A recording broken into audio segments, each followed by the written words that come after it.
Hello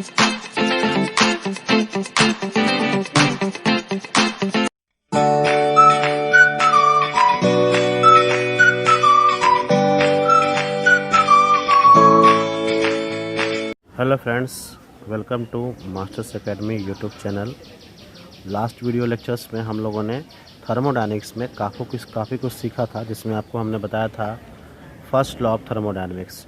और first law of thermodynamics को हम लोगों ने आइसोकोरिक प्रोसेस में, आइसोबैरिक प्रोसेस में और आइसोथर्मल प्रोसेस में देखा था। ठीक है, आज उसी को हम लोग कंटिन्यू करते हैं और हम लोग फिर देखते हैं first law of thermodynamics in adiabatic process. ठीक है, इन एडियाबैटिक प्रोसेस ये क्या क्या हो सकता है इसके बारे में समझते हैं। ठीक है, तो एडियाबैटिक प्रोसेस होता क्या है, पहले ये हम लोग जान लें। An adiabatic process in which pressure, volume and temperature of the system changes. ठीक है, ये एक ऐसा प्रोसेस होगा जिसमें प्रेशर, वॉल्यूम और टेम्परेचर तीनों ही चेंज होगा ऑफ द सिस्टम। ठीक है, but will not exchange between system and surrounding. लेकिन वो जो चेंज होगा वो अपने सिस्टम और सराउंडिंग के बीच उसको एक्सचेंज नहीं करेगा। ठीक है, तो वैसे प्रोसेस को हम लोग क्या बोलते हैं, एडियाबैटिक प्रोसेस। ठीक है, और एडियाबैटिक प्रोसेस में क्या क्या हो सकता है, adiabatic process must be sudden. ये कैसा हो सकता है, मस्ट बी सडन हो सकता है, so that heat does not get time to exchange between system and surrounding. ये इतना सडन होगा ताकि हीट के पास समय नहीं होगा कि वो एक्सचेंज कर सके सिस्टम और सराउंडिंग के बीच। ठीक है, the wall of the container must be insulated, और जो कंटेनर का जो वॉल होगा वो इंसुलेटेड होगा। ठीक है, नेक्स्ट हम लोग देखते हैं relation between P and F. Adiabatic relation between P and F, pressure और वॉल्यूम के बीच क्या रिलेशन होगा। तो जैसा कि आपको पता है from first law of thermodynamics, Q is equal to delta U plus W. Q is equal to delta U plus W, और इसी को आप डिफरेंशियल फॉर्म में लिख सकते हैं D Q is equal to D U plus D W. D Q is equal to D U plus D W. ठीक है, तो फॉर एडियाबैटिक प्रोसेस, तो एडियाबैटिक प्रोसेस के लिए क्या हो जाएगा, डी क्यू का वैल्यू कितना होगा, 0 होगा। ठीक है, for 1 mole of gas, for 1 mole of gas D U का वैल्यू कितना हो जाएगा, N C V D T. ठीक है, N C V D T D U के लिए हम लोग लिख सकते हैं, आपको पता है ना कि हम लोग यू के लिए लिखते हैं N C V D T, तो डी यू के लिए लिख सकते हैं N C V D T. तो 1 मोल, तो इसको एन के जगह पे 1 पुट कर दीजिए, तो ये हो जाएगा D U is equal to C V D T. ठीक है, D U is equal to C V D T. और आपको ये भी पता है कि हमारा डी डब्ल्यू का वैल्यू क्या होता है, डी डब्ल्यू का वैल्यू होता है P D V. D W का वैल्यू होता है पी डी वी। ठीक है, तो D U plus D W किसके बराबर हो जाएगा, 0 के बराबर। D U plus D W ये किसके बराबर हो जाएगा, 0 के बराबर, क्योंकि डी क्यू का वैल्यू कितना है, 0, इसलिए हो जाएगा 0। इसको आप इक्वेशन 1 मान लीजिए। D U plus D W is equal to D Q, ये इसी फॉर्मूले से हम लोग लिखे हैं। और इसी की जगह पे हम लोग क्या लिखेंगे, डी यू की जगह पे हम लोग सी वी डी टी, यहाँ पे आप देख सकते हैं डी यू की जगह पे सी वी डी टी और डी डब्ल्यू की जगह पे पी डी वी, इसको आप इक्वेशन 2 मान लीजिए। ठीक है, ठीक है, for 1 mole of gas P V is equal to N R T, formula आप लोग जानते हैं। तो 1 मोल ऑफ गैस तो ये क्या हो जाएगा, P V is equal to R T, P D V plus V D P is equal to R T D T, ये भी आप लोग को पता है। तो हम यहाँ पे v के जगह पे डी वी लिख सकते हैं। ठीक है, और ये क्या हो जाएगा, V D P is equal to R T. तो डी टी बराबर, इस फॉर्मूले से हम लोग डी टी बराबर क्या लिख सकते हैं, P D V plus V D P by R. ठीक है, डी टी बराबर P D V plus V D P by R लिख सकते हैं। Putting the value of D T in equation 2, देखिए पीछे जो आपको इक्वेशन 2 बताए थे उसी में हम लोग डी टी का वैल्यू पुट करते हैं। डी टी का वैल्यू पुट करने के बाद ये आपको कुछ ऐसा दिखने लगेगा, C V P D V plus V D P by R plus P D V is equal to 0। ठीक है, इसको आप इंटू कर दीजिए, C V P D V plus C V V into D P by R plus P D V is equal to 0। ठीक है, अब हम इसको यहाँ पे इस तरीके से इसको लिखेंगे, C V P D V plus C V V D P plus R P D V is equal to 0। ठीक है, क्रॉस मल्टीप्लाई कर दीजिएगा तो ये 0 हो जाएगा, और इसका एलसीएम लेके आप इसको यहाँ पे लिख सकते हैं। ठीक है, तो इसमें से कॉमन ले लीजिए, इसमें कॉमन क्या हो जाएगा, पी डी वी कॉमन हो जाएगा। ठीक है, तो कॉमन क्या हो जाएगा, पी डी वी, तो पी डी वी कॉमन कीजिएगा तो ये हो जाएगा C V plus R plus C V V D P, C V V D P is equal to 0। इसी को हम लोग क्या लिख सकते हैं, सी वी प्लस आर को हम लोग क्या लिखते हैं, सी पी लिखते हैं, सी वी प्लस आर को हम लोग सी पी लिखते हैं, तो ये हो जाएगा C P P D V plus C V V D P is equal to 0। अब आप इसको इस साइड लेके चले आएंगे तो ये क्या हो जाएगा, C P P D V is equal to minus C V into V D P होगा। अब C P by C V, तो चूँकि इसको आप नीचे ले आइएगा तो ये C P by C V हो जाएगा, इसको नीचे लाने पर C P by C V, और इस वी को आप नीचे लाइए तो ये हो जाएगा पी बाई वी हो जाएगा ना, पी बाई वी, और ये इसको आप इधर लाइएगा तो ये हो जाएगा minus D P by D we.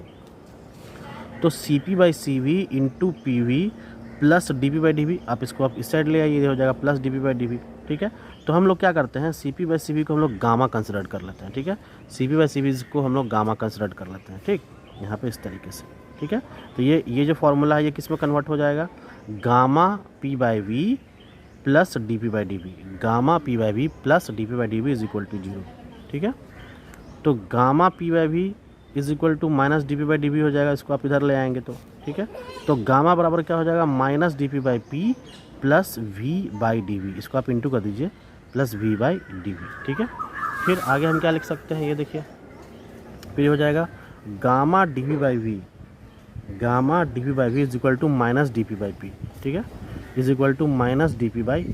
Clear, अब इसी को आप इस साइड लेके चलाइए तो ये क्या हो जाएगा, गामा dp/v प्लस dp/p प्लस dp/p is equal to c। ठीक है, इज इक्वल टू c, हम इसको एक कांस्टेंट कंसिडर कर लेते हैं, इज इक्वल टू c। फिर इसको इंटीग्रेट कर दीजिए, दोनों तरफ इंटीग्रेट करने के बाद हमारे पास क्या वैल्यू आएगा, गामा को बाहर कर दीजिएगा। ठीक है, तो ये हो जाएगा log v, इसका जो इंटीग्रेशन होगा वो होगा log v, और ये हो जाएगा log p is equal to c। ठीक है, अब इसको आप v का पावर गामा लिख सकते हैं, log यहाँ पे है तो ये v का पावर गामा हो जाएगा। ठीक है, ये हो जाएगा log v का power gamma plus log p is equal to c। ठीक है, और इसी को आप इंटू के फॉर्म में लिख सकते हैं। ठीक है, क्योंकि ये प्लस के फॉर्म में है तो log के फार्मूला के अनुसार इसको आप इंटू के फॉर्म में लिख सकते हो, ये क्या हो जाएगा, log pv गामा। ठीक है, log pv gamma is equal to c। ठीक है, pv का power gamma is equal to c। ठीक, तो pv गामा, अब आप इसको इधर ले आएंगे तो ये क्या हो जाएगा, e का पावर c हो जाएगा, क्या हो जाएगा, e का पावर c, और ये क्या हो जाएगा, pv gamma is equal to k, मतलब कि कांस्टेंट, इसी को हम लोग क्या कंसिडर कर लिए हैं, k। तो ये pv gamma is equal to k, मतलब pv gamma is equal to constant. तो ये बड़ा ही इंपॉर्टेंट फार्मूला यहाँ पे प्रूव होता है, pv gamma is equal to constant. ठीक है, ये हमारा एक कांस्टेंट है k। ठीक, अब हम लोग नेक्स्ट एक और रिलेशन देखते हैं, relation between P and T। ठीक है, relation between P and T and V and T।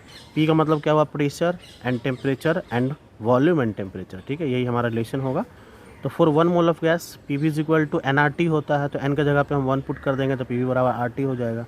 V बराबर क्या हो जाएगा, RT/P, V बराबर RT/P, एंड PV गामा क्या हो जाएगा, PV gamma is equal to K, मतलब PV gamma equal to constant. ठीक है, तो हम लोग क्या करते हैं कि V के जगह पे RT/P है तो हम इसके जगह पे RT/P पुट कर देते हैं, तो RT/P का पावर गामा हो जाएगा इज इक्वल टू K हो जाएगा।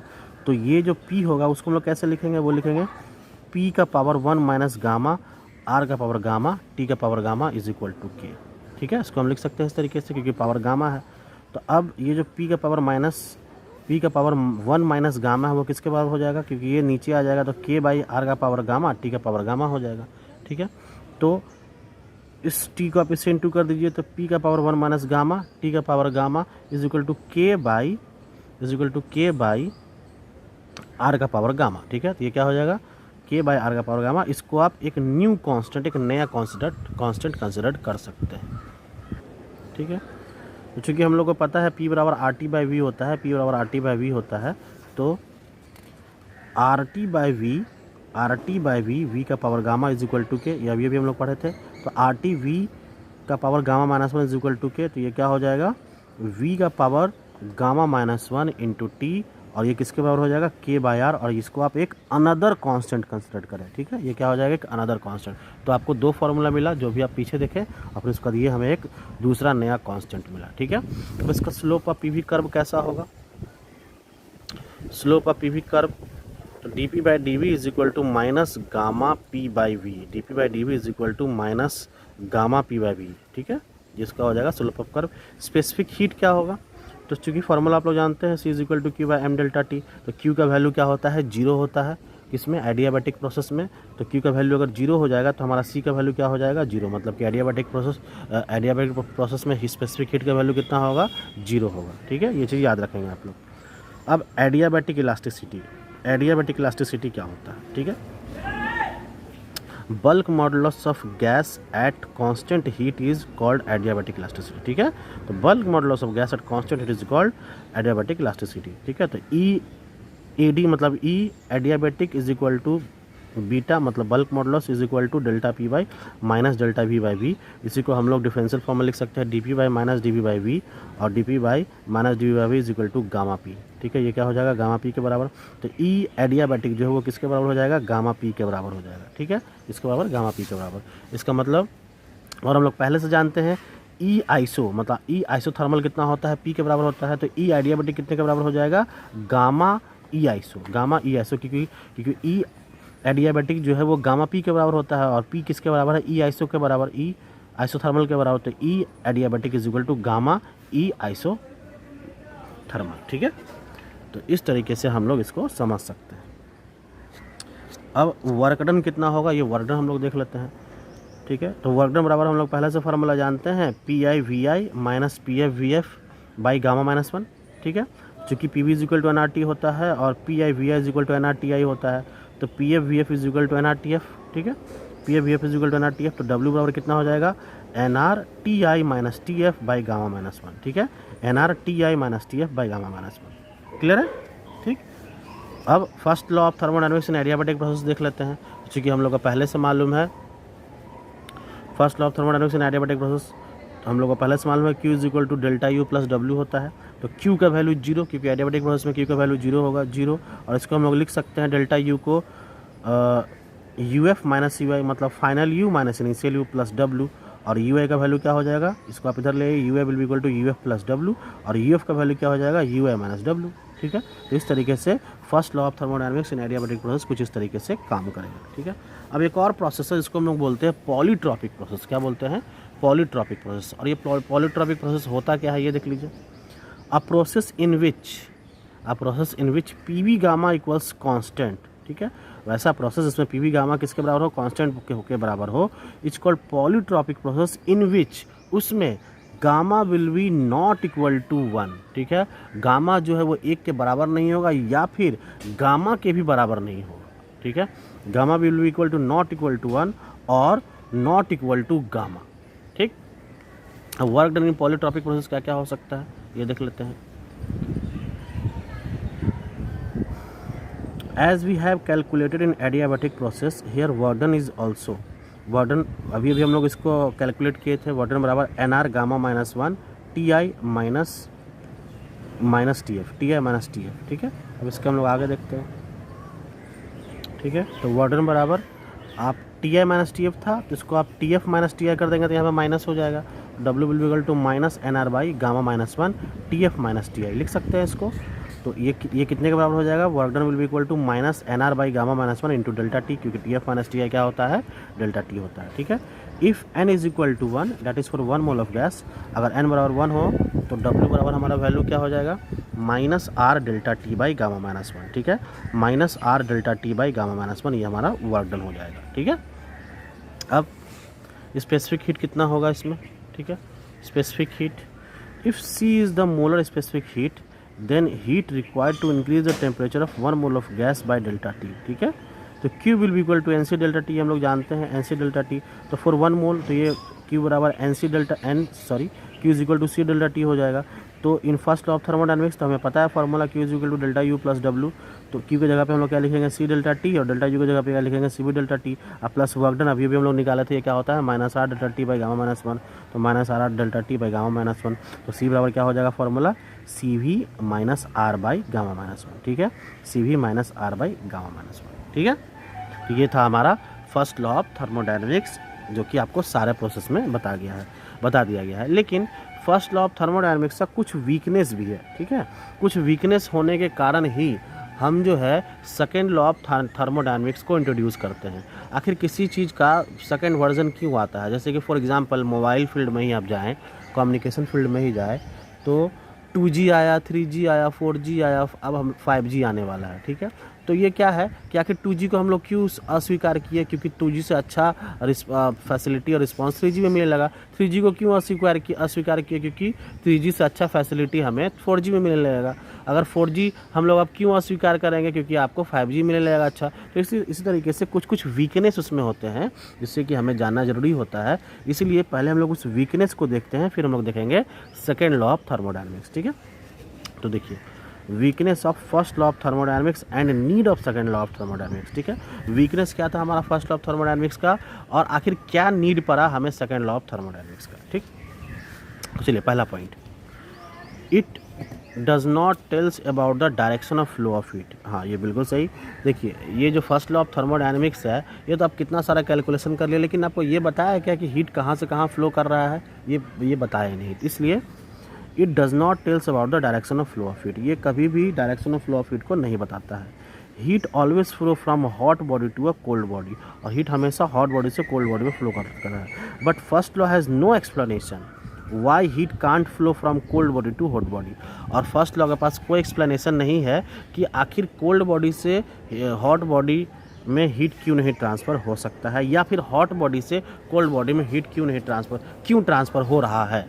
ये उनके पास कोई एक्सप्लेनेशन नहीं था। ठीक है, फिर दूसरा पॉइंट देखिए, दूसरा point, in which conditions heat can be converted into work. ये फर्स्ट लॉ ऑफ थर्मोडायनेमिक्स जो है वो इसको भी बताने में बिल्कुल ही अनेबल था कि कौन से कंडीशन में हीट को वर्क में कन्वर्ट किया जा सकता है। ठीक है, for example, a revolving wheel stops due to friction. अब देखते हो कोई घूमता हुआ चक्का जो है वो रुक जाता है किसी कारण due to friction. According to first law of kinetic energy of wheel is converted into heat, but it fails to explain why heat energy cannot be converted into kinetic energy of the wheel। ठीक है, तो ये जो है क्योंकि kinetic energy के कारण वो व्हील रुक गया है, तो ये काइनेटिक एनर्जी को क्यों हीट में कन्वर्ट नहीं किया जा सकता है, ये फर्स्ट लॉ ऑफ थर्मोडायनेमिक्स बताने में असमर्थ था। ठीक है, तीसरा point, amount of heat can be converted into work, no practical device converts heat into work. ठीक है, कुछ अमाउंट ऑफ हीट ही कन्वर्ट किया जाता है वर्क में, लेकिन कोई ऐसा प्रैक्टिकल डिवाइस नहीं है जो कि हीट को किस में कन्वर्ट कर दे, वर्क में कन्वर्ट कर दे। ठीक है, first law has no explanation of this fact, और फर्स्ट लॉ के पास कोई एक्सप्लेनेशन नहीं था इस fact. Second law of thermodynamics provides answer where of these questions, और ये जो सेकेंड लॉ है ये इन सारे तीनों पॉइंट्स को अच्छे तरीके से बताता है और डील भी करता है। ठीक है, क्लियर?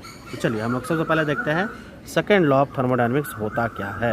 ठीक है, तो सेकेंड लॉ ऑफ थर्मोडायनेमिक्स को समझने के लिए कुछ साइंटिस्ट का कुछ स्टेटमेंट है, उन्हें हमें जानना पड़ेगा।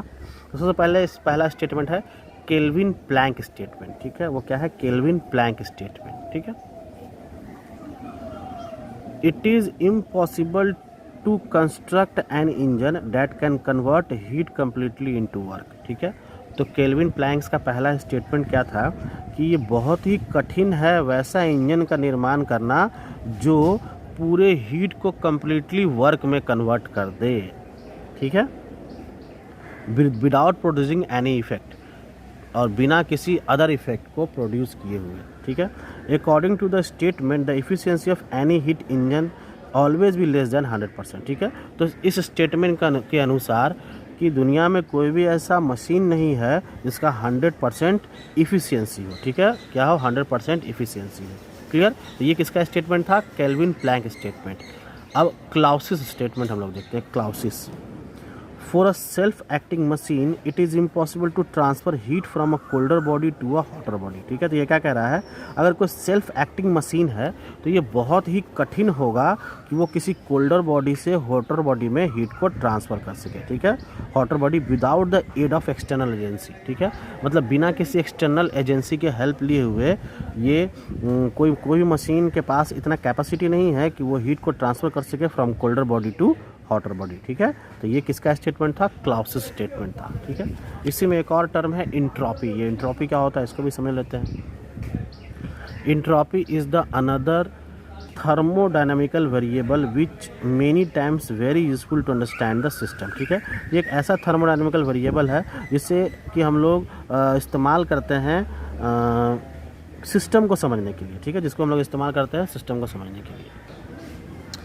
Entropy is related to the disorder of the randomness in the system. ठीक है, तो इंट्रॉपी किससे रिलेटेड होगा, disorder of the randomness in the system. ठीक है, मान लीजिए कि दो सिस्टम है, इसे आप देख लीजिए कि इसमें जो मॉलिक्यूल प्रेजेंट है वो बड़ा ही रैंडमली तरीके से एक सीधे रास्ते से जा रहा है, लेकिन दूसरा सिस्टम S2 है, ये सिस्टम S1 था और दूसरा सिस्टम S2 है, जिसमें आप देख लीजिए जो पार्टिकल का मूवमेंट है वो बहुत ही अजीब है, वो कहीं भी किधर भी जा रहा है। ठीक है, इसलिए यहाँ पे लिखा हुआ है if S1 and S2 are the entropies of the system of the system 1 and 2 respectively at any temperature, then S1 is smaller than S2। ठीक है, तो S1 जो है वो स्मॉलर देन होगा किससे, S2 से। ठीक, entropy is not a conserved quantity, entropy जो है वो एक कंजर्व क्वांटिटी नहीं है।